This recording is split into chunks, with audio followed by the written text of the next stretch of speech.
नमस्ते बच्चों, आप सबका एसी चार्टर में एक बार फिर से बहुत बहुत स्वागत है। आज मैं आपको मिड टर्म क्वेश्चन पेपर जो 2019-20 का है उसके 37 से आगे के क्वेश्चन करवाऊंगा और 37 का ऑप्शन वाला क्वेश्चन रह गया था वो भी करवाऊंगा। लेकिन एग्जाम में जब ऑप्शन आता है तो आपको दोनों में से एक करना होता है, लेकिन यहाँ मैं आपको पूरी तैयारी करवा रहा हूँ इसलिए मैं सारे क्वेश्चन करवाऊँगा। ठीक है, अब हम क्वेश्चन कर लेते हैं। सबसे पहले क्वेश्चन पढ़ लेते हैं। क्वेश्चन क्या है आप ध्यान से देखो। क्वेश्चन में क्या दे रखा है, रोहन के पास 800 रुपये हैं 50 रुपये और 100 रुपये के नोटों में। उसको ये नहीं पता कि 50 के कितने नोट है 100 के कितने नोट हैं। ठीक है, तो ये कह रहा है इसकी लीनियर इक्वेशन बनाओ और उसके बाद आपको ग्राफ बनाना है। रोहन के पास 50 रुपये और 100 रुपये के नोट है, कुल मिला के 800 रुपये है। रेखीय समीकरण बनाना है और उसका आलेख भी बनाना है। ठीक है, अब आपको ये नहीं पता 50 के उसके पास कितने नोट है, 100 के उसके पास कितने नोट है। ठीक है, और कुल मिला के उसके पास 800 रुपये बनते हैं। ठीक है, और लीनियर इक्वेशन का मतलब होता है उसकी जो डिग्री है वो 1 होगी, क्योंकि ये 4th चैप्टर में है। ठीक है, और आपको बिल्कुल कंफ्यूजन नहीं होनी चाहिए। हम वहाँ पे 2 वेरिएबल पढ़ते हैं और यहाँ पर भी 2 वेरिएबल ही होगा, क्योंकि एक 50 के नोट है और दूसरा 100 के नोट है। यहाँ तक क्लियर हो गया। अब फटाफट हम क्वेश्चन कर लेते हैं। ठीक है, अब हमें क्या करना पड़ेगा, लेट करना पड़ेगा। Let number of rupees 50 notes. हमने 50 रुपये के नोटों को क्या मान लिया, एक्स मान लिया। Let number of rupees 100 notes, 100 जो नोट है उसको हमने क्या मान लिया, वाई मान लिया। हिंदी वाले क्या लिखेंगे, माना 50 रुपये के नोटों की संख्या। 50 रुपये के जो नोटों की संख्या उसको हमने एक्स मान लिया। माना 100 रुपये के नोटों की संख्या को वाई मान लिया। यहाँ तक आपको क्लियर हो गया। ठीक है, अब आप एक बात खुद माइंड में सोचो कि 50 रुपये के कितने नोट हों और 100 रुपये के कितने नोट हों कि कुल मिला के हमारे पास 800 रुपये बन जाए। ठीक है, जैसे आपने सोचा यहाँ पर 2। ठीक है, तो कितना आएगा, 100 आएगा। बचे कितने बचे कि आपके पास 800 रुपये आ जाए। ठीक है, यहाँ पर क्या आएगा, 7। तो एक तरीका तो ये हो गया कि ये 2 नोट होंगे, ये 7 नोट होंगे, है ना। इस तरीके से और भी बहुत सारी चीज़ें बन सकती हैं। जैसे यहाँ पे 50 है ना, तो यहाँ पर आपने क्या ले लिया, 4। क्या ले लिया, 4 ले लिया, तो 200 रुपये हो गए। तो यहाँ पर कितना आएगा, 6। तो ये 4 और 6 आ गया। मतलब बहुत सारी चीज़ें बन सकती हैं। ठीक है, लेकिन ये तो मैंने थोड़ा आपको एक्स्ट्रा नॉलेज दे दी। अब एग्ज़ाम में आप कैसे करोगे, सीधा करोगे अकॉर्डिंग टू क्वेश्चन। 50 रुपये के कितने नोट हैं, एक्स। 100 रुपये के कितने नोट हैं, वाई। दोनों को मिला के कितने रुपये बनते हैं, 800 रुपये। ठीक है, अब इसको आप थोड़ा सिंपल कर लो अगर आपको आता है। देखो तीनों किससे कटते हैं, 50 के बारे में तीनों आते हैं, तीनों कट जाएंगे। तो डिवाइडिंग बाय 50 बोथ साइड। और अगर जिसको नहीं काटना आता वो बिल्कुल वैसा भी कर सकता है। हिंदी वाले लिखेंगे दोनों और 50 से भाग करने पर। 50 दूनी 100 हो गया। अब 50 को इससे काटोगे तो 50 एकम 50 हो जाएगा और कितने बचेंगे, यहाँ पे 30 बचेंगे और 56 जा 300 हो जाएगा। ठीक है, नहीं तो आप ऐसे डिवाइड कर लो। ठीक है, डिवाइड कर लो, डिवाइड आपको आती होगी। अब दोनों में से किसी एक को अकेला कर लो। प्लस का 2 जाके माइनस का हो गया, प्लस का 2 जाके माइनस का हो गया। अब आगे देखो, यहाँ हमने बॉक्स बना लिया। अब हमें क्या बनाना है, ग्राफ बनाना है। तो मैंने आपको एक सिंपल तरीका बताया था। पहले आप y की जगह x मान लो, सॉरी y की जगह 0 मान लो। लेट लिखोगे, लेट y इक्वल टू 0। जब आप y 0 लिखोगे तो आपका आंसर कितना आ गया, 16 आ गया। कितना आ गया, 16 आ गया, क्योंकि जब 2 की 0 में गुणा 0 आएगा। अब उसके बाद मैंने क्या कहा था, आप x को 0 मान लो। अगर आप पहले x को लेना चाहते हो आप x भी ले सकते हो। इससे बहुत सिंपल हो जाएगा। x अगर 0 लोगे तो x की जगह 0 आ गया। ध्यान रखना जब आप 0 पुट कर रहे हो तो उसकी जगह 0 ही लिखना है। ठीक है, और यहाँ पर क्या आएगा, y का y आ जाएगा। अब प्लस का 16 जाके क्या हो जाएगा, माइनस का हो जाएगा। प्लस का 16 जाके क्या हो जाएगा, माइनस का हो जाएगा। अब ये मल्टीप्लाई में माइनस का 2 है। ठीक है, क्योंकि अगर आपको प्लस माइनस मल्टीप्लाई डिवाइड नहीं आता तो आप गलत कर सकते हो। ठीक है, ये माइनस का 16 है, माइनस का 2 अपॉन में चला गया। अब कई बच्चे क्या करते हैं, माइनस का जो 2 है ना, इसको इधर ले जाके यहाँ प्लस कर देते हैं। नहीं, मल्टीप्लाई वाला डिवाइड होगा तो लेकिन साइन चेंज नहीं होता। ये कट गया, कितना आ गया, 8 आ गया। तो अब आप बॉक्स बना लो, x और y। जब आपने x 0 लिखा था तो y कितना निकला था आपका, 8। और जब आपने y 0 लिखा था तो x कितना निकला था आपका, 16, है ना। ये देखो 16 निकला था और यहाँ पर देखो। ठीक है, उसके बाद आपको सीधा ग्राफ बनाने की बिल्कुल सिंपल तरीका होता है। ठीक है, शुरू में आपको हो सकता है थोड़ा टाइम लग जाए। अब यहाँ देखो 16 और 8 है ना। तो अब अगर मैं एक का पहाड़ा लूँगा, एक का टेबल लूँगा तो बहुत टाइम खिंच जाएगा। तो मैंने क्या करा, 2 का टेबल ले लिया, 2, 4, 6, 8, 10। अगर मैंने इधर 2 का टेबल लिया है तो मुझे इधर भी 2 का टेबल लेना होगा।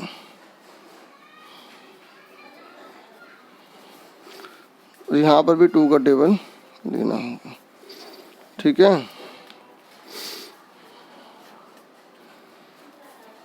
हाँ, यहाँ पर हम चेंज कर सकते हैं। हाँ देखो, पूरी इस लाइन में एक जैसा टेबल लेना होता है, इस लाइन में एक जैसा टेबल लेना होता है। अगर मैं 2 का ले रहे हो तो इधर भी 2 का लोगे, अगर इधर 4 का ले तो इधर भी 4 का लोगे। मैंने हर जगह 2 का ही ले लिया, ठीक है, क्योंकि 16 ही है। इसे एक्स एक्सिस कहते हैं, इसे वाई एक्सिस कहते हैं। एक्स का 16 दे रखा है, 16 पर टिक कर दो। वाई का 8 दे रखा है, वाई का 8 पर टिक कर दो, सीधा इसको मिला दो, ठीक है। यहाँ से टच हो जाएगा, ये आंसर आ गया। तो आप इस इक्वेशन का नाम लिख देना, x + 2y = 16। क्लियर हो गया। देखो एक बात और देख लो, अगर दोनों में से कोई एक 0 होता है तो लाइन पर ही पॉइंट आएगा, मतलब एक्सिस पर ही पॉइंट आएगा। ये एक्सिस है और ये वाई एक्सिस है, ठीक है। अब मैं नेक्स्ट क्वेश्चन आपको करवा रहा हूँ बच्चों। अब क्वेश्चन नंबर 38 है। इसने बोला एक फिगर दे रखी है ABC, ये ट्राइंगल हमें दे रखा है ABC। कह रहा है इसमें AB = AC के, AB = AC के। कह रहा है BA को प्रोड्यूस किया गया D तक, BA को प्रोड्यूस किया गया D तक, तो AD = AB हो जाता है। AD = क्या हो जाता है, AB होता है। ये इसके इक्वल है, ये इसके इक्वल है। अब एक बार बताओ, ये लाइन इसके इक्वल है और ये वाली लाइन इसके इक्वल है, तो ये दोनों क्या हुए, इक्वल हुए ना, है ना। तो अब ये इसके इक्वल है, ये इसके इक्वल है, तो ये दोनों क्या हो, इक्वल हुए। अभी लिख के दिखाएंगे। कह रहा प्रूव करके दिखाओ BCD राइट एंगल होगा। BCD यानी कि हमें इसको 90 प्रूव करना है। इस पूरे को क्या प्रूव करना है, 90 का प्रूव करना है, ठीक है। अब इस क्वेश्चन को मैं आपको करवाता हूँ, ध्यान से देखो। मैंने अब ये देखो क्वेश्चन है। सबसे पहले अगर जब प्रूव करने वाला आता है तो हमें पहले लिखना होता है गिवन, हिंदी में दिया है। दिया क्या है, AB = AC। हमें AB AC दे रखा है और हमें क्या दे रखा है, AD = AB दे रखा है। AD = ठीक है, AD = AB दे रखा है, ठीक है। उसके बाद हमें प्रूव क्या करना है, टू प्रूव करना है BCD = 90 डिग्री का होगा, ठीक है। राइट एंगल को 90 डिग्री कहते हैं। हिंदी में क्या लिखोगे, सिद्ध करना है। क्या लिखोगे, सिद्ध करना है। और उसके बाद आ जाओ उपपत्ति। उपपत्ति का मतलब होता है प्रूफ, मतलब हम करने जा रहे हैं। सबसे पहले इन ट्रायंगल, कौन सा ट्रायंगल में, ABC में बात करते हैं। ABC में देखो AB = किसके दे रखा है, AC के। ये हमें क्या है, गिवन है, ठीक है, हिंदी में दिया है। उसके बाद दूसरा ट्रायंगल कौन सा है, हिंदी वाले लिखेंगे त्रिभुज ABC में, या इंग्लिश वाले इन ट्रायंगल ABC। और दूसरा ट्रायंगल कौन सा, ADC। ADC में अभी हमें फाइंड करना होगा, तो अभी इसको रहने दो। दूसरा में क्या दे रखा है, AD = AB। ये भी क्या गिवन है। अब ध्यान से देखो, AB इसके भी बराबर, AB इसके बराबर, तो ये दोनों आपस में क्या हुए, बराबर। ये फर्स्ट आ गया, ये सेकंड आ गया, तो यहाँ लिख दोगे from first and second. Hindi वाले लिखेंगे समीकरण 1 और 2 से, ठीक है। तो अब ये देखो AB से भी कैंसिल, तो AD = क्या आ गया, AC आ गया। AD = क्या आ गया, AC। यहाँ तक क्लियर हो गया आपको, ठीक है। अब ध्यान से देखो, आपने 7 चैप्टर अच्छे से किया होगा, उसमें ये बताया गया है कि अगर एक ट्राइंगल के अंदर आमने सामने की 2 साइड बराबर होती हैं तो उसके अपोजिट एंगल बराबर होते हैं, ठीक है। समझ, opposite angle of opposite sides are equal, ठीक है, ये आपको पता होगा। समझ में, बराबर भुजाओं के सम्मुख कोण बराबर होते हैं, है ना। तो वही चीज़ है ये। तो अब आप क्या लिखोगे, ठीक है, नहीं पता तो कोई बात नहीं, मैंने बता दिया। तो AB = क्या दे रखा है, AC, ठीक है। तो मैंने क्या करा, ध्यान से देखो, मैंने क्या करा, इसको मैंने 1 मान लिया, इसको मैंने 2 मान लिया, इसको मैंने 3 मान लिया, इसको मैंने 4 मान लिया। क्लियर, समझ में आ गई। अब ध्यान से देखना, AB = AC के माना मैंने, AB = AC के गिवन है, है ना।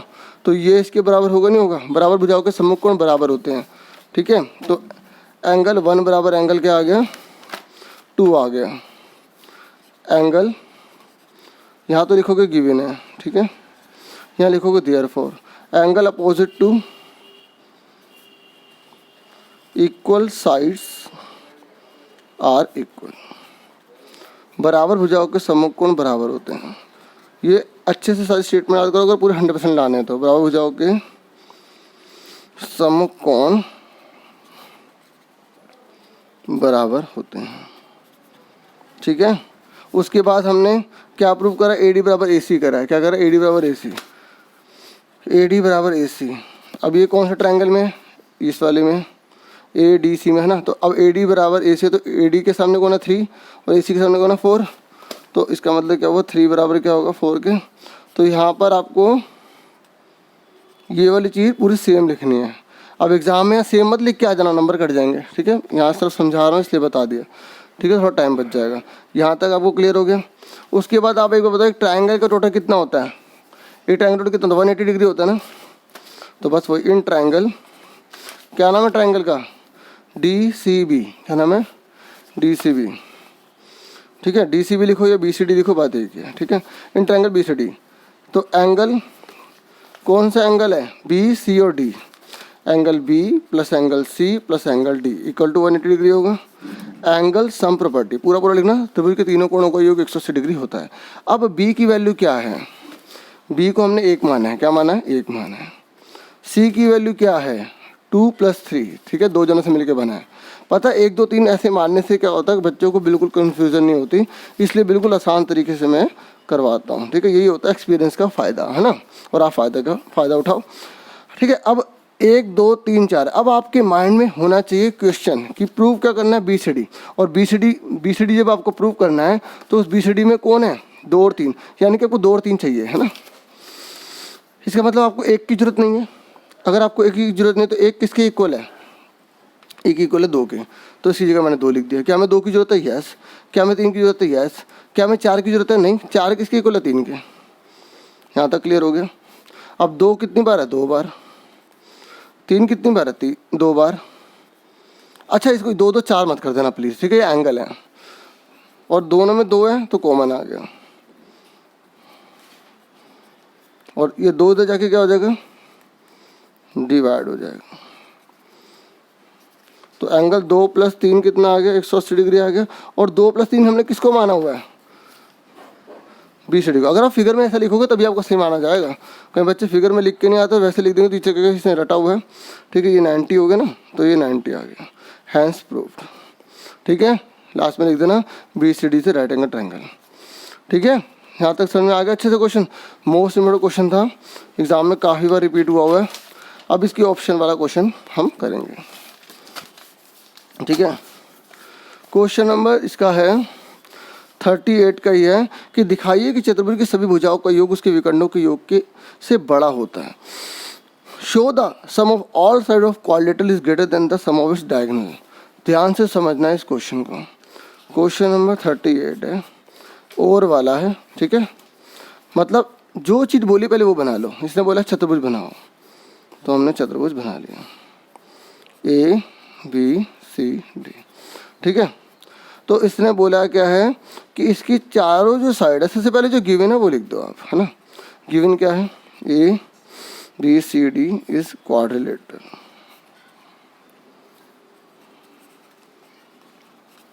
हिंदी वाले क्या लिखेंगे, ABCD एक चतुर्भुज है जिसमें AC और BD क्या है। अभी मैंने एक लाइन डाली है ताकि आपको थोड़ा समझा दूं, अभी क्यों डाली बता रहा था, लेकिन आप दोनों डालना बाद में, एक एक करके डालोगे। जैसे मैं डालता हूँ तो फिर आपको कंसेप्ट क्लियर रहेगा। ऐसे तो BD विकर्ण है, क्या है, विकर्ण। ठीक है, अब इसको इंग्लिश में क्या लिखोगे, in which AC and BD are diagonals. ठीक है, डायगोनल्स।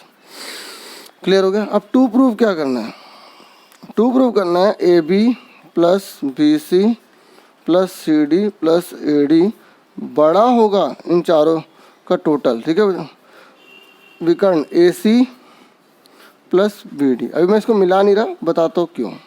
ठीक है, क्योंकि मिलाता तो कई बच्चों को कन्फ्यूजन हो जाती है। अभी आपको पता है क्या प्रूव करना है, यहाँ तक क्लियर हो गया। हिंदी में क्या लिखेंगे, इसे सिद्ध करना है। इसे क्या लिखेंगे, दिया है। क्लियर हो गया। आप फटाफट पत्ती पे आ जाइए, प्रूफ में आ जाइए। प्रूफ में आ जाइए। ठीक है, अब ध्यान से देखो, सबसे पहले मैंने अभी एक डायग्राम डाली है। ठीक है, आपको ये 7 चैप्टर का ही है। आपको पता होगा कि एक त्रिभुज के अंदर दो भुजाओं का टोटल तीसरे से क्या होता है, बड़ा होता है। ठीक है, the sum of the two sides of a triangle is greater than the another side या थर्ड साइड। ठीक है, थर्ड साइड से जो है दो साइडों का टोटल बड़ा होता है। ठीक है, तो हम ये लिखेंगे, उपपत्ति में आ गए, हमने लिखा इन ट्राइंगल ए डी सी, क्या लिखा हमने, A D plus D C. अब आप कहोगे भाई दो साइड तो हम कोई सी भी ले सकते हैं, लेकिन याद रखना जो डायगोनल वाली है उसको अलग लिखना। A D plus D C बड़ा होगा ए सी से। ठीक है, यहाँ स्टेटमेंट लिख दोगे, the sum of the two sides of a triangle is greater than the third side. त्रिभुज की दो भुजाओं का योग तीसरी भुजा से बड़ा होता है। ठीक है, वीडियो को दोबारा से देख के लिख लेना। ठीक है, थोड़ा उसको 3 डॉट होते हैं, उससे स्पीड कम भी हो जाती है। अगर मैं लिखूंगा तो उसमें ज़्यादा टाइम चला जाएगा। ठीक है, बोल दिया इसलिए मैंने, यहाँ तक समझ में आ गई। उसके बाद अब इस ट्राइंगल में आ जाओ। इस ट्राइंगल में क्या लिखेंगे, इन ट्राइंगल, क्या नाम है इस ट्राइंगल का, ए बी सी सेम लिखेंगे वैसे ही, A B plus B C बड़ा होगा ए सी से। यहाँ तक क्लियर हो गया। ठीक है, अब इन दोनों को ऐड कर दो। यहाँ पर भी सेम स्टेटमेंट लिखनी है। यहाँ पर ये फर्स्ट आ गया, ये सेकंड आ गया, इन दोनों को ऐड कर दो। ए बी सी यहाँ लिख देना, first plus second plus A D plus D C, और ये ए सी कितने हो गए, 2AC हो गए। ठीक है, ये आ गई हमारी थर्ड इक्वेशन। यहाँ तक क्लियर हो गया। ठीक है, इसलिए मैंने अभी यहाँ पे एक लाइन डाली थी ताकि आपको कन्फ्यूज़न पैदा ना हो। अब दूसरी लाइन डालेंगे। अगर मैं यहाँ दूसरी लाइन डालूंगा तो हो सकता है अभी भी कन्फ्यूज़न हो जाए, इसलिए फिगर दोबारा बना लेता हूँ, लेकिन एग्ज़ाम में आपको एक ही फिगर में आपका काम हो जाएगा। ठीक है, फिगर जैसे मर्जी बना लो, ये सब समझाने के लिए बना रहा हूँ। ठीक है, नहीं तो जिन बच्चों को बिल्कुल कंसेप्ट क्लियर होगा वो एक ही फिगर में बना लेंगे। अभी हमने क्या करा था, AC को मिलाया था, अब हम BD को मिला लेंगे। किसको मिला लेंगे, BD को। अब सेम वैसे ही करना है, in triangle A B D. ठीक है, तो क्या लिखेंगे, A B plus A D बड़ा होगा BD से, सेम वही लाइन लिखेंगे। ठीक है, उसके बाद कौन सा ट्राइंगल में आ जाएंगे हम, BCD में। ठीक है, हो सकता है मुश्किल लग रहा हो, लेकिन एक दो बार देखोगे आ जाएगा। लेकिन अगर आपने पहले चैप्टर कर रखा है तो आपको कोई दिक्कत नहीं होने वाली। ठीक है, तो ये आ गया BC प्लस DC बड़ा होगा BD से। तो ये आ गया फोर्थ, ये आ गया फिफ्थ। तो अब आप फोर्थ और फिफ्थ को जोड़ दो, देखो सेम पैटर्न कर रहा है ना। अब दोनों को जोड़ दो, तो ये आ गया ए बी BC, जो मर्जी आगे पीछे लिख लो, AD DC। 1 2 3 4 ये एक तरफ, और BD कितने हो गए, 2BD हो गए। ये आगे 6th इक्वेशन। क्लियर हो गया यहाँ तक। अब आप क्या करोगे, जो आपने ये वाली इक्वेशन निकाली थी ना, ठीक है, इसको और ये जो आपने ये वाली इक्वेशन निकाली है इसको जोड़ देंगे। तो वो कौन सी थी, थर्ड। ठीक है, थर्ड प्लस 6 को ऐड कर दो। अब ध्यान से देखो, AB है, BC है, AD है, DC है, और यहाँ पर भी वही है, AB BC AD DC है ना, सेम है ना। तो दोनों क्या हो गए, दो डबल हो गए। AB 2AB हो गया, BC 2BC हो गया, AD 2AD हो गया, और DC 2DC हो गया। जोड़ोगे तो इधर देखो, यहाँ दो होंगे, यहाँ BD है, और यहाँ पर कौन है, AC है। तो ये दो नहीं होंगे, पहले से 2 हैं। तो यहाँ आएगा 2BD प्लस 2AC। अब देखो सब में 2 है, तो 2 से क्या करते, dividing by 2 both side, dividing by 2 both side. 2 से डिवाइड कर दो। जब आप 2 से डिवाइड करोगे तो आपका आंसर क्या आएगा, जो आप लाना चाहते थे, AB BC AD DC और BD प्लस AC। ठीक है, और हमें देखो प्रूव क्या करना था, ये प्रूव करना था ना कि चारों साइडों का जो टोटल है वो बड़ा होगा उसके विकर्ण से, डायगोनल से। देखो आपको ये चीज़ें पता होनी चाहिए, डायगोनल किसे कहते हैं, साइड किसे कहते हैं। अगर ये नहीं पता तो फिर मैं कुछ नहीं कर पाऊँगा। ठीक है, ये डायगोनल होती है। ठीक है, ये डायगोनल होती है। अब मैंने डबल लाइन डाल दी। ठीक है, अगर मैं उस समय डालता तो हो सकता था आपको कन्फ्यूज़न हो जाती। ठीक है, यही थोड़ा बेनिफिट मिल जाता है एक्सपीरियंस का कि बच्चों को कहाँ का प्रॉब्लम आती है। ठीक है, लगातार उनको जज करते रहो, तो उससे पता लग जाता है, ऑब्जर्व करते रहो तो बहुत सी चीज़ें पता लग जाते हैं। तो इस तरीके से मुझे जो पता थी मैंने आपको अच्छे से क्लियर करने की कोशिश कर दी। ये हैंस प्रूव्ड हो गया, समझ में आ गया। मोस्ट इम्पोर्टेंट क्वेश्चन है, ये भी काफ़ी बार एग्जाम में रिपीट हुआ है। अब 39 क्वेश्चन पे आ जाओ, बहुत सिंपल है। 39 क्वेश्चन देखो, ये बोला है कि एक त्रिभुज है, उसकी भुजाएं दे रखी है, उसका पैरामीटर भी दे रखा है, इसका एरिया निकालना है। जब भी कोई रेशियो में आता है तो हमें लेट मारना पड़ता है, क्योंकि उसको सेपरेट करने के लिए लेट मारना पड़ेगा, क्योंकि हमें नहीं पता उसके साथ किसकी मल्टीप्लाई हो रही है। ठीक है, तो देखो ये हीरोन फॉर्मूला लगेगा, ये तो आपको पता लग ही गया होगा। त्रिभुज आ गया है और एरिया भी निकालना है और पैरामीटर भी दे रखा है और 3 साइड भी। 12, 17, 25 है, तो ये ए है, ये बी है, ये सी है। जब रेशियो में दे रखा तो हम क्या करेंगे, लेट मान लेंगे, लेट ए बी। ये जो ए बी है ना, इस ए बी को हमने मान लिया 12, उसके आगे क्या लगा देंगे, एक्स, क्या लगा देंगे 12x। और ये किसके बराबर हमने मान लिया, ए के बराबर मान लिया।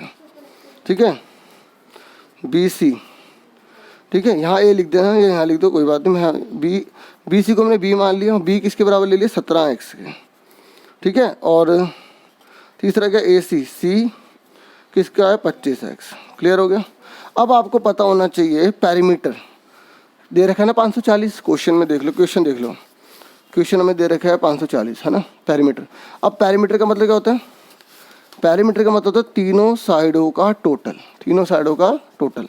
तो अकॉर्डिंग टू क्वेश्चन, क्वेश्चन में बोला पैरामीटर, तो हमने A B plus B C plus A C, A B B C A C equal to कितना देखा 540। और ए बी कितना है 12x, बी सी कितना है 17x, और ये कितना है 25x। इसको ऐड कर लो, अब तीनों को ऐड करो, 25, 17 और 12 कितने हो गए, 5, 7, 12 तो 14, 2, 3, 4, 5, 54x हो गए। x कितना आ गया,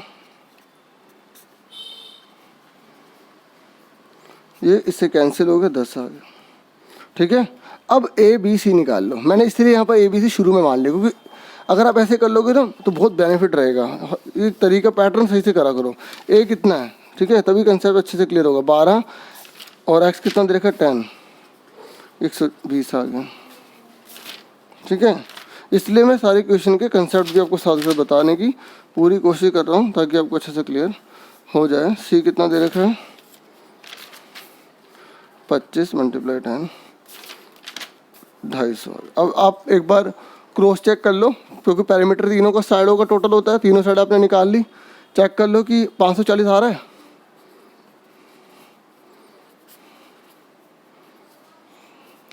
सही करा आपने। उसके बाद क्या निकालना पड़ता है, सेमी पैरामीटर। क्या निकालना पड़ता है, एस। एस का फॉर्मूला क्या होता है, पैरामीटर अपॉन में 2, पैरामीटर अपॉन में 2। हिंदी में क्या लिखेंगे, परिमाप बटे में 2। परिमाप कितना निकाला है, 540। ये देखो तीनों को टोटल यहाँ में दे ही रखा था क्वेश्चन में, है ना, क्वेश्चन में दे रखा था हमें 540, और हमने क्रॉस चेक भी कर लिया, है ना। तो 540 अपॉन में 2, 2 आएगा हमेशा। क्या बच्चे 3 लिख देते हैं, कहते 3, 3.5 लिख दो। अरे ऐसे थोड़ी होता है, सेमी का मतलब आधा होता है। ठीक है, जैसे 100 रुपये आपके पास आधे कितने हो, 50 हुए ना, तो आप उसके आधे कैसे कर दोगे, 1/3 कैसे कर दोगे मतलब। ठीक है, समझ में आ गया, क्लियर हो गया। अब उसका एरिया निकालो। एरिया ऑफ ट्रायंगल हमने क्या माना, ए बी सी। अब एरिया ऑफ ट्रायंगल मतलब हिंदी में त्रिभुज का क्षेत्रफल।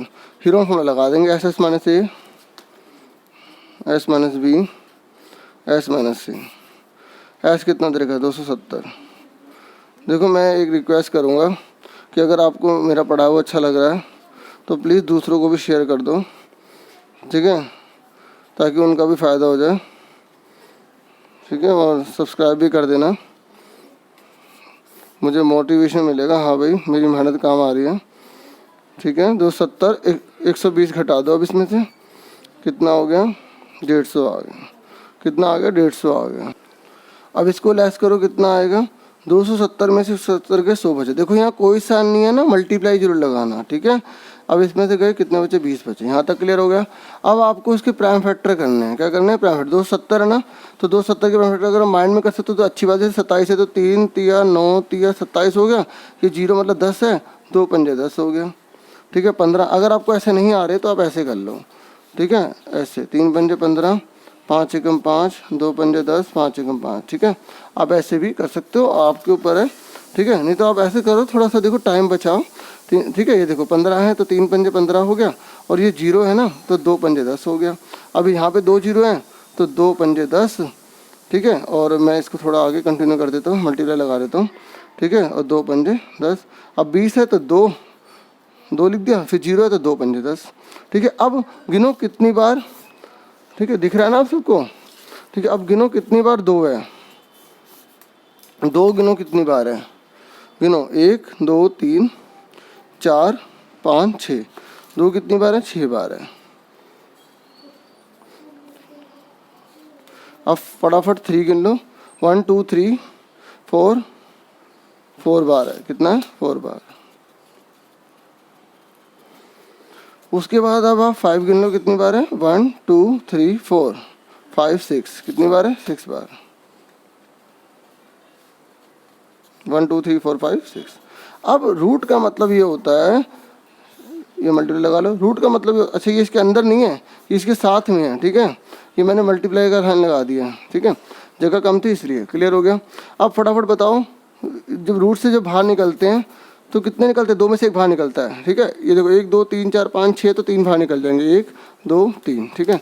ऐसे 3 1 2 3 4 तो 2 बाहर निकल जाएंगे, ठीक है। 1 2 3 4 5 6 तो 3 5 बाहर निकल जाएंगे, ठीक है। अब इसको मल्टीप्लाई करने का तरीका देखो, जब हमने 10 का करा था तो 2 5 जो 10 करा था ना, ऐसे ही वापस कर लो, 5 2 10 5 2 10 5 2 10, तो कितने 0 आ गए, 3 आ गई, और 3 3 9 हो गया, ठीक है। ये तो मेरा अपना तरीका है, थोड़ा इससे टाइम बच जाता है। लेकिन आपको अगर सिंपल तरीके से करना है, 2 2 4 2 8 8 3 24 24 3 ऐसे ऐसे करके करना है, तो आपकी मर्जी है, ठीक है। अब एक बात सुनो, अगर आपने यूनिट नहीं लिखी ना तो आपकी सारी मेहनत बेकार हो जाएगी, ठीक है। यहाँ पे लिखा हुआ पेरीमीटर जो है वो सेंटीमीटर में है, किसमें है, सेंटीमीटर में। तो अब आपका ये जो एरिया निकला, एरिया पावर 2 में होता है, स्क्वायर में होता है, सेंटीमीटर स्क्वायर आ गया, ठीक है। एरिया ऑफ ट्रायंगल आ गया, एरिया ऑफ ट्रायंगल ABC, ये आपका आंसर आ गया। समझ में आ गया आपको। बस अब आपका लास्ट क्वेश्चन है, लेकिन उससे पहले इसमें भी ऑप्शन है, ठीक है। तो ऑप्शन में सारे करवाऊँगा, क्योंकि अगर, ठीक है बच्चों, अब ये 39 क्वेश्चन है, ऑप्शन वाला है, ध्यान से पहले देख लो इस क्वेश्चन को। एक ट्रायंगल और जो पैराग्राम है उन दोनों का सेम बेस है, उसका एरिया भी सेम है। देखो एरिया भी सेम है और सेम बेस है। कह रहा है अगर उस एक ट्रायंगल की जो साइड तीनों दे रखी है और पैराग्राम का जो बेस दे रखा है जो उसके ऊपर ट्रायंगल के ऊपर पड़ा हुआ है, कह रहा है हाइट निकालिए पैराग्राम की, ठीक है। अब हम इसको निकालेंगे, ध्यान से देखना, हीरोन फॉर्मूला तो लगेगा, ट्रायंगल दे रखा है, ठीक है। ये ट्रायंगल दे रखा है हमें, इसने बोला है ट्रायंगल और पैराग्राम का जो है वो सेम बेस है, पैराग्राम और ट्रायंगल का सेम बेस है। तो ये जो पैराग्राम है ये हमें दे रखा है 28, जो बेस दे रखा है ना, हमने 28 लिए। बाकी जो साइड ट्रायंगल की कौन सी बची, 26 बची और 30 बची। देखो अगर आपने यहाँ 26 लिख दिया तो आपका गलत हो जाएगा, क्योंकि पैराग्राम और ट्रायंगल का जो सेम बेस है वो 28 दे रखा है। तो बच्चे क्या सोचते हैं कि 28 2 बार क्यों दे रखा है, क्योंकि क्वेश्चन को सही से क्लियर नहीं करते हैं। हिंदी में भी दे रखा होता है, हिंदी में भी आप हेल्प ले सकते हो, आराम से पढ़ सकते हो, ठीक।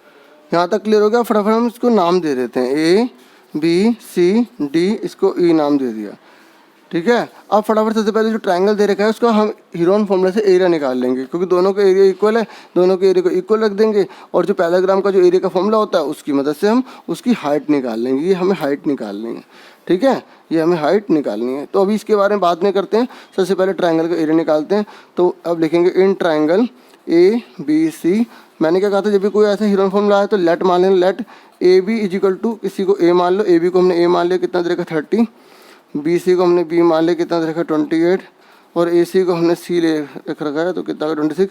यूनिट क्या है इसकी देख लो ध्यान से, सेंटीमीटर है तो सेंटीमीटर लिखना, अगर मीटर दे रखे है तो मीटर लिखना, ठीक है। अब उसके S निकाल लो। S कैसे निकालते हैं, सेमी पैरामीटर, पैरामीटर का आधा, पैरामीटर का ABC तीनों को जोड़ेंगे, पैरामीटर आ जाएगा, उसका आधा कर देंगे, तो 30 + 28 + 26 अपॉन में 2। देखो इसके पास 28 है, इसके पास 26 है, इसके पास 30 है। अब ध्यान देखो इसके 2 अगर इसको मैं दे दूँ तो ये भी 28, ये भी 28, ये भी 28, मतलब थोड़ा ईजी हो जाता है जोड़ने का तरीका। नहीं तो बाकी आप ऐसे कर लो, ठीक है, ठीक है। तो ये ऊपर चला गया, 3 2 5 6 7 84 आ गया, तो आधा कर दिया, 42 आ गया। कितना आ गया इसका, 42 आ गया। यहाँ तक क्लियर हो गया आपको। अब उसका एरिया निकालना है, एरिया ऑफ ट्रायंगल ABC। कैसे निकालेंगे, तो वो जो ABC का क्षेत्रफल हिंदी में लिखेंगे S S - A, S - B, S - C। S कितना दे रखा है 42, 42 में से तीनों को हटाएंगे, पहले 30 को, 42 में से फिर 28 को, 42 में से फिर 26 को, ठीक है। तो 42, अब 42 में से 30 के कितने बचे, 12 बचे। 28 जब आप घटा दोगे तो कितने बचेंगे आपके, 14 बचेंगे। ठीक है, सिंपल सी बात है, जब 30 में 12 बच रहे हैं तो 2 और कम होगा तो 14 हो गए ना। ठीक है, और 26 से तो क्या हुआ, 2 और आपके क्या होंगे, बढ़ जाएंगे, 16 हो जाएंगे। बाकी अगर आपको चेक करना है तो आप ऐसे चेक कर लो। ठीक है, इस तरीके से। उसके बाद मैंने आपको क्या कहा था, प्राइम फैक्टर कर लो। प्राइम फैक्टर 42 होता है, 7 6 42, 3 दूनी 6 हो गया। 12 का 3 दूनी 6 दूनी 12 हो गया। 14 का नहीं तो आप एल्शियम लेके कर लेना। ठीक है, ये जो मैंने आपको बताया था, ऐसे एल्शियम नहीं कहते, प्राइम फैक्टर कहते हैं। 2 6 12, 2 3 6, 3 एकम 3, ऐसे भी कर सकते हो। ठीक है, ऐसे भी कर सकते हो। 14 के कर लो, 3 दूनी 6 दूनी 12 हो गया। 14 के करो, 2 7 14। 16 को तो आपको पता ही होगा, 2 दूनी 4 दूनी 8 दूनी 16 होता है। उसके बाद आप लाइन से लगा लो, यहीं लगा देता हूँ। देखो 2 कितनी बार है, 1 2 3 4 5 6 7, 1 2 3 4 5 6 7 8 बार है। 1 2 3 4 5 6 7 8, 1 2 3 4 5 6 7 8। ठीक है, उसके बाद क्या दे रखा है, 3 1 2 2 बार है। फिर 7 है, 1 2। ठीक है, अब एक बार काउंट कर लो, 1 2 3 4 5 6 7 8 9 10 11 12, 1 2 3 4 5 6 7 8 9 10 11 12, क्योंकि इससे आपको कन्फ्यूजन होगी। इस तरीके से बता रहा हूँ कि आपकी हल्की सी मिस्टेक ना हो। ठीक है, अब देखो इसमें 2 कॉमन ले लिया, 2 में से 1 2 बाहर आएगा, 2 में से 1 2 बाहर आएगा, 2 में से 1 2 बाहर आएगा, 2 में से 1 2 बाहर आएगा, 3 में से 2, 3 में से 1 बाहर आएगा, 7 में से 1 बाहर आएगा। समझ में आगे मैं क्या कहना चाहता हूँ। ठीक है, अब फटाफट आप लिखो, 2 × 2 × 2। ठीक है, कितनी बार है, 1 2 3 4 है, तो 4 पेयर हैं तो 4 आ गया। उसके बाद 1 3 आ जाएगा, उसके बाद 7 आ जाएगा। यहाँ तक क्लियर हो गया आपको। अब फटाफट मल्टीप्लाई करो, 2 दूनी 4 दूनी 8 दूनी 16 हो गया, 7 से 21 हो गया। अब इन दोनों की फटाफट आप मल्टीप्लाई कर लो। ठीक है, 16 और 21 की मल्टीप्लाई जब आप करोगे तो आपका क्या आंसर आ जाएगा, 21 की 16 में मल्टीप्लाई करोगे। ठीक है, आप 16 की 21 में करो, 21 की 16 में करो, बात एक ही होती है, 336 आ गया। कितना आ गया, 336 आ गया। यहाँ तक क्लियर हो गया। सेंटीमीटर की पावर कितनी लिख देंगे हम, 2 लिख देंगे क्योंकि एरिया है। यहाँ तक क्लियर हो गया। अब उसने अकॉर्डिंग टू क्वेश्चन क्या बोला है, क्या बोला है कि एरिया ऑफ पैरेललोग्राम बराबर एरिया ऑफ ट्रायंगल के। ठीक है, पूरा लिख देता हूँ, कोई बात नहीं। हिंदी वाले क्या लिखेंगे, समांतर चतुर्भुज का क्षेत्रफल। ठीक है, समांतर चतुर्भुज पूरा लिखना का क्षेत्रफल बराबर होगा त्रिभुज का क्षेत्रफल। ठीक है, आप सिंबल भी बना सकते हो, कोई दिक्कत नहीं। समांतर चतुर्भुज का क्षेत्रफल का फॉर्मूला बताओ क्या होता है, बेस इंटू हाइट। क्या होता है, बेस इंटू हाइट, आधार गुणा ऊंचाई। त्रिभुज का क्षेत्रफल कितना निकाला हमने, 336 निकाला है। कितना निकाला है, 336। हिंदी में इसको क्या बोलेंगे, आधार। इसको क्या बोलेंगे, ऊंचाई। तो सेंटीमीटर की पावर कितना आगे दो। अब मुझे बताओ बेस कितना है, बेस मुझे बता सकते हो आप कितना है। हाँ, दोनों का बेस कॉमन था 28। कितना था, 28। बस इसलिए मैंने कहा था कि दोनों के बेस को इस तरीके से लिखना। अगर आपने गलत लिख दिया तो आपकी सारी मेहनत ख़राब हो जाएगी। ठीक है, इस तरीके से आपको करना है। हाइट कितनी आ गई, मल्टीप्लाई वाला जाकर डिवाइड हो गया। ठीक है, समझ में आ गई।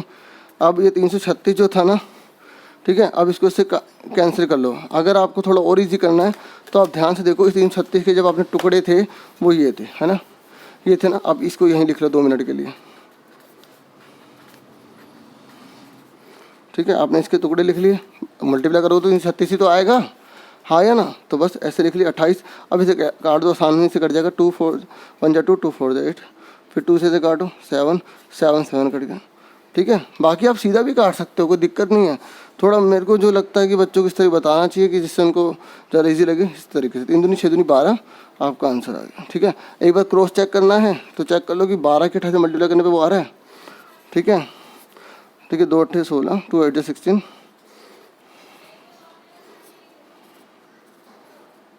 ठीक है, 336 आ रहा है, सही कर रहा है, आपका ये आंसर आ गया। ठीक है, अब इसका लास्ट क्वेश्चन बचा है 40 और आज ये पूरा पेपर हो जाएगा। फिर इसके बाद मैं फाइनल टर्म का पेपर करवाने लगूंगा। ठीक है, और अगर अभी तक आपने सब्सक्राइब नहीं किया तो कर लेना, क्योंकि जितने भी सारे लेटेस्ट वीडियो तभी आपको मिल पाएंगी, नोटिफिकेशन तभी आ पाएगा, बेल बजानी पड़ेगी तभी नोटिफिकेशन आएगा। ठीक है,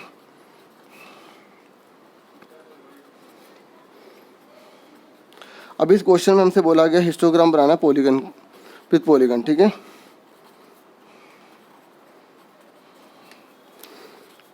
8 है, 18 है, 20 है, 5 है, 4 है, 3 है।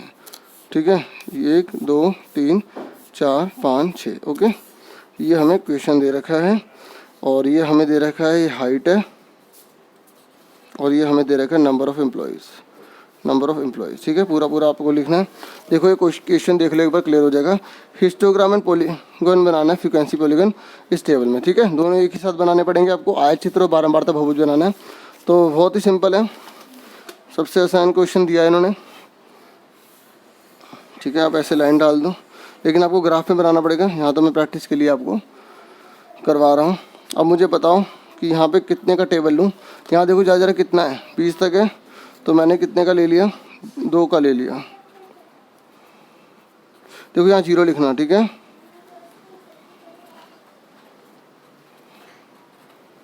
और यहाँ देख लो, यहाँ सबका डिफरेंस बराबर है ना, 10 का ना, 30 40 40 50 50 60 60 70 70 80 100। अगर अलग होता तो फिर हमको एडजेसिव हिस्टोग्राम से करना होता। ठीक है, विड्थ निकाल के, लेंथ निकाल के। तो यहाँ पे तो बिल्कुल सिंपल है। अब यहाँ 130 लिखा है, तो यहाँ पर हम 130 लिखेंगे। देखो ये पूरा 7 की तरह लिखा करो, ये पूरा ऐसे 7। ठीक है, ऐसे लिखना है। यहाँ पे लिखेंगे 130, फिर 140। कई बच्चे क्या करते हैं, 130 लिखे 140, फिर 140 दोबारा लिख देते हैं। नहीं, 7 के रूप में लिखना है। किसके रूप में लिखना है, 7 के रूप में। ठीक है, एक चीज़ एक ही बार आएगी, 2 बार नहीं आएगी।